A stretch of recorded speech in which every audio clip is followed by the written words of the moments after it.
So now the second half of our afternoon is a deeper dive looking specifically at agriculture. Why are we focusing on agriculture? Well, it's such an important sector that sits really at the heart of a lot of key sustainability issues. Agriculture is central to building resilience globally against climate change. It feeds into the food system, food security, economic stability. It provides jobs. Farming is obviously central to the human diet and therefore human health. So it's essential that we get this sector right.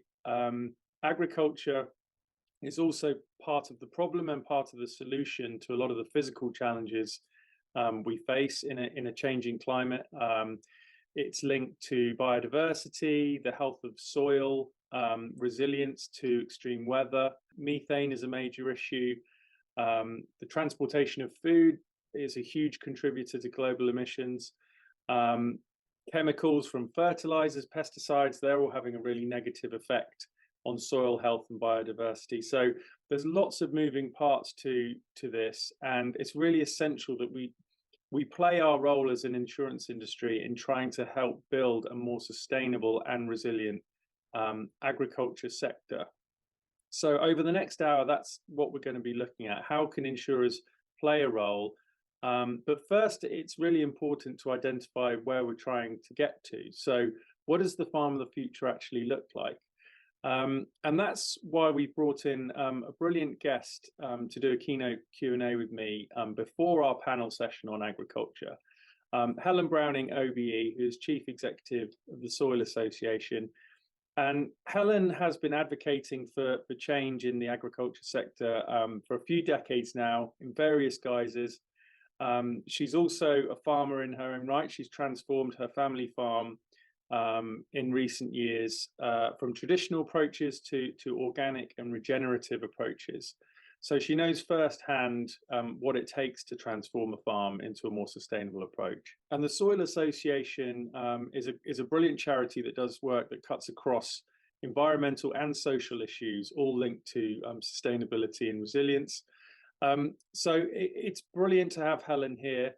And once we've discussed what the farm of the future could or should look like, then we'll move on to our panel and we can start talking about what's achievable in the short term and what insurers and brokers can do to de-risk the transition for farmers and help build resilience against climate change. So without further ado, I'll welcome Helen. Helen, thank you so much for joining us today. Great to be with you. I think a good place to start would probably be if you could just say a few words about the Soil Association, because it's a brilliant organisation. And I know that your objectives and goals, it serves a much bigger picture than just soil. So perhaps you can just tell us a little bit about the organisation, just for those who aren't familiar. Well, the Soil Association was founded in 1946. So we've been around for a while now, and we're a charity that was really founded on the mission to understand and educate people around the relationship between soils, plants, animals, and people, and how if you have healthy soil, ultimately you have healthy people. So that was always our sort of mission. And we work on lots of different fronts. Today, we're really focused on the two big transitions we need to see in the world. Taking farmers and foresters towards regenerative ecological farming systems and the way we look after our land, and transitioning everybody to healthy and sustainable diets. So we work both at the production end and at the consumption end. And I think we're renowned over the years for setting standards and running schemes. Organic is the obvious one, but we've run many others like our Food for Life standards and schemes. And I suppose one of the reasons I'm still involved with the Soil Association after all these years, I've been involved with them pretty much all my life in various ways, is because it's such an innovative organization, always coming up with new ways of doing things. And it's also really practical. So we work from the ground up, we influence policy, and we're very much focused on that whole picture, how you actually try and tackle a whole range of issues through different approaches. So if we look at farming today, we know things need to change, but can you kind of just talk us through what is unsustainable about the traditional farming model, and what some of the implications of these approaches are over the long term on the economy, on society, on resilience, etc. There's so much to say about this in just a few minutes, but I suppose one of the aspects we've seen is that everything's got very specialized in agriculture. We've gone down a sort of monoculture route where we grow the same things or more or less the same things on the same ground year after year. We rely on 4 or 5 crops around the world to produce the majority of our foodstuffs, and then we manufacture lots of processed foods, ultra processed foods from those few feedstuffs. And those monocrops and that specialization is very bad for the soil. We've seen massive soil degradation across the globe. It's really bad for people's health, and we're getting more and more evidence on that all the time. And in a world where climate change is roaring towards us, it's also really risky if you start to put all your eggs in one basket. So specialization and monoculture is a big problem. We've clear felled our landscapes in so many countries, and we're still chopping down forests at a rate of knots. Again, that makes our soils more vulnerable. It really adds to biodiversity loss rapidly. And it's really affecting the hydrology of our environment. So water scarcity is becoming a big problem. So getting trees back into the landscape is really important.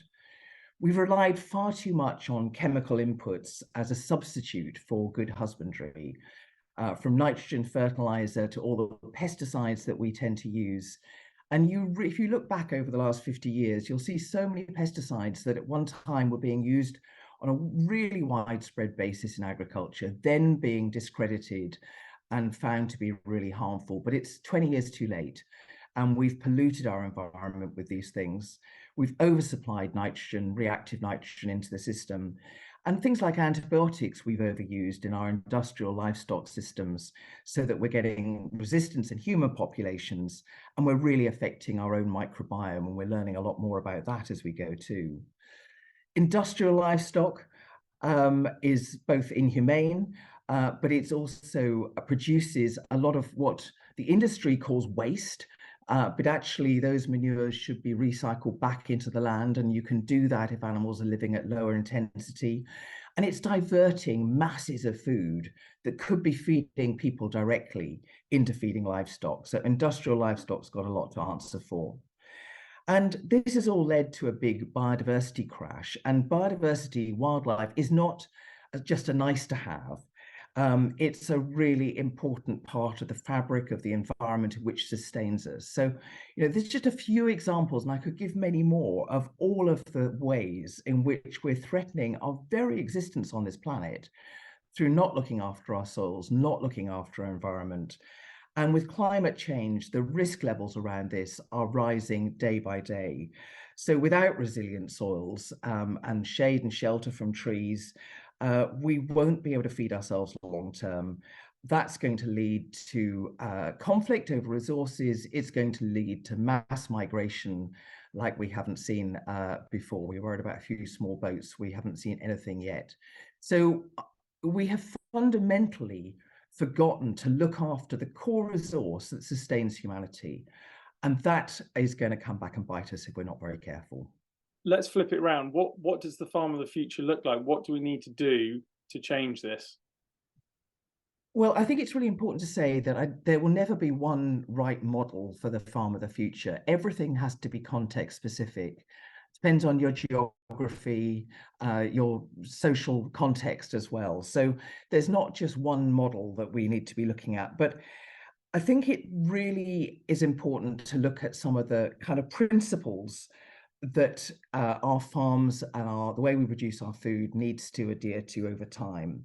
There is a real need to focus on soils, and that's why I'm very keen that we are called the Soil Association, even though we work so broadly, because if we don't look after our soils, we won't be able to feed ourselves. So regenerative farming, organic farming systems, which actually put goodness back into the soils, put the fiber back, the carbon back into our soils, so they hold more water, they hold more nutrients, they feed our plants healthily without needing all the chemical inputs.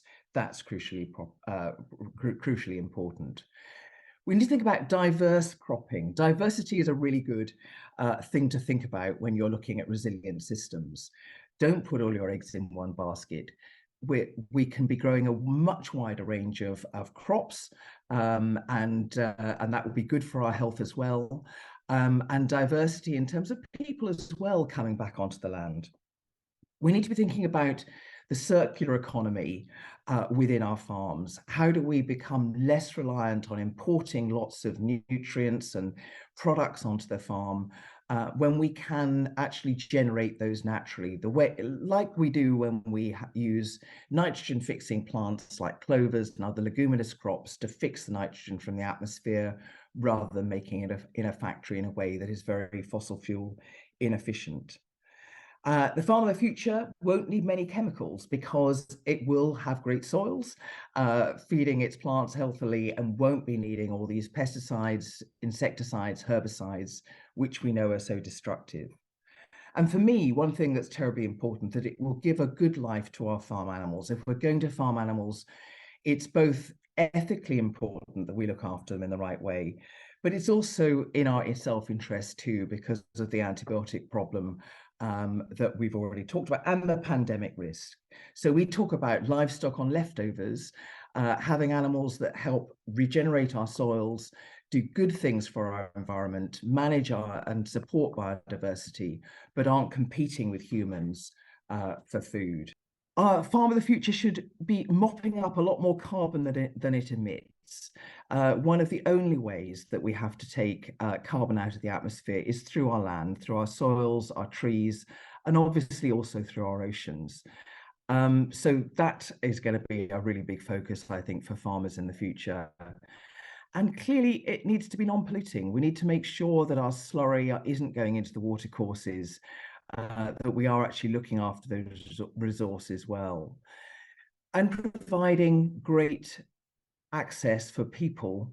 You know, we know how important nature is for people getting out onto the farms, people having meaningful livelihoods on the land, I think will be a big feature of our farms in the future. And hopefully those farms supplying their locality with food, with good, nutritious food, more directly in a more unprocessed form. We need to look at the whole food system, not just the farm itself.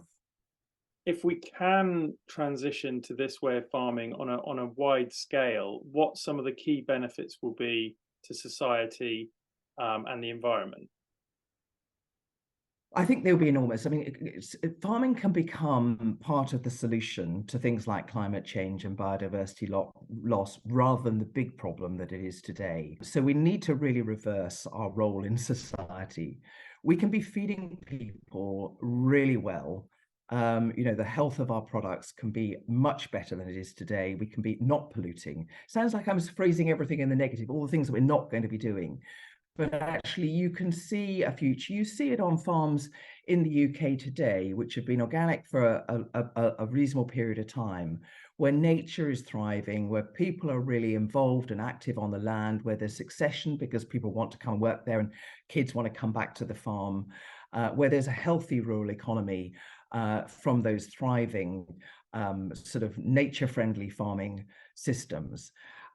They can be the bedrock of our rural economy and the bedrock of the health of society. What are some of the challenges that farmers are going to face in trying to adopt these new approaches, and what do we need to see to kind of accelerate that transition on a sector-wide scale? I think I'd concentrate on two things: the knowledge gap and the finance gap.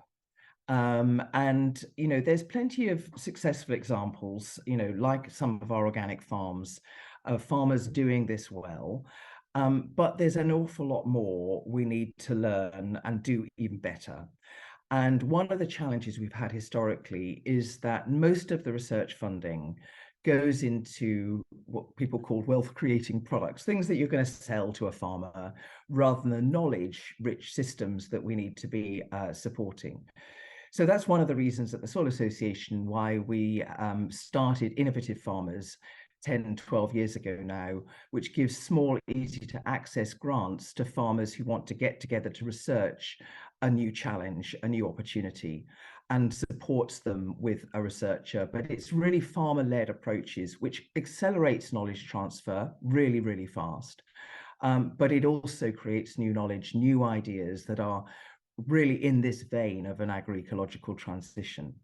So there's a real need for a lot more of that, a lot more research in the right kind of vein, and advice. Farmers are going to need the advice and support so they feel really confident. We need to de-risk that transition for farmers, so that they feel confident about the steps they can make.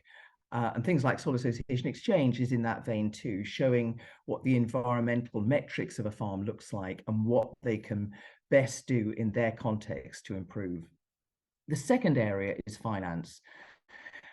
Most of the research shows that farms do go through an economic dip as they move from sort of unsustainable to regenerative. That might be 4 or 5 years while the soils are actually, getting back into good heart again, and the system starts to function and actually become a lot more effective and efficient. And so there's a real need to help farmers bridge that gap, reduce that risk of their early experimentation. If they make the odd mistake, you pay for it hard in farming because you only get one season, one chance a year to get it right.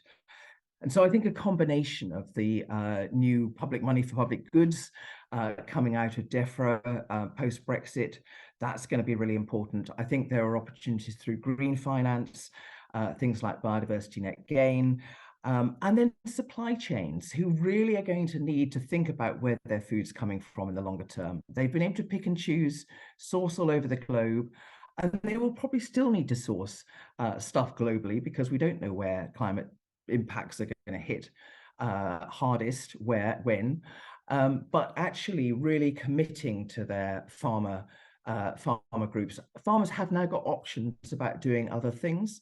They can get money for, carbon capture and biodiversity. They don't have to produce food. So the supply chain, if it wants to thrive, is going to have to support those farmers in transition as well. So I think that knowledge gap and that finance gap are the things that we most need to be concentrating on.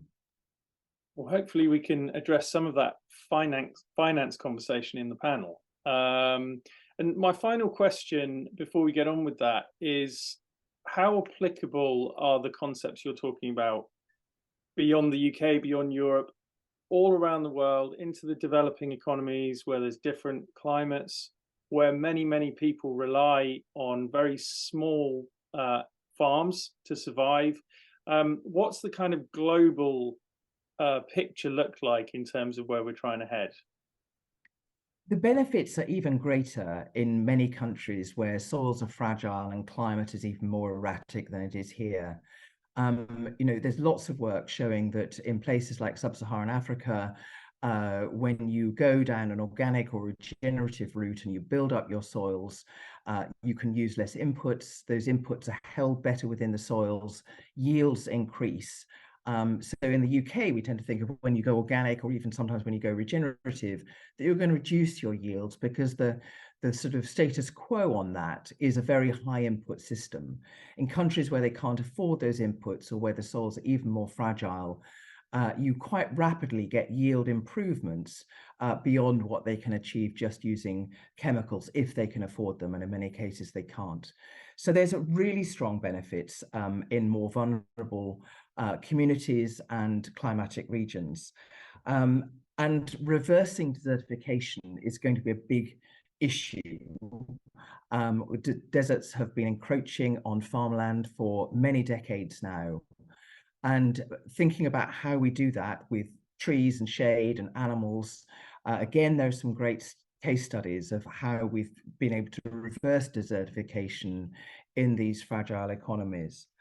And we did some work a while ago looking at cotton farmers who went organic in India, and found that not only were they getting a better price for their cotton because it was organic, but actually even more importantly, because they were then having to farm in rotation rather than just growing one crop, they had higher household food security than they'd had before, and a wider variety of cash crops to sell too.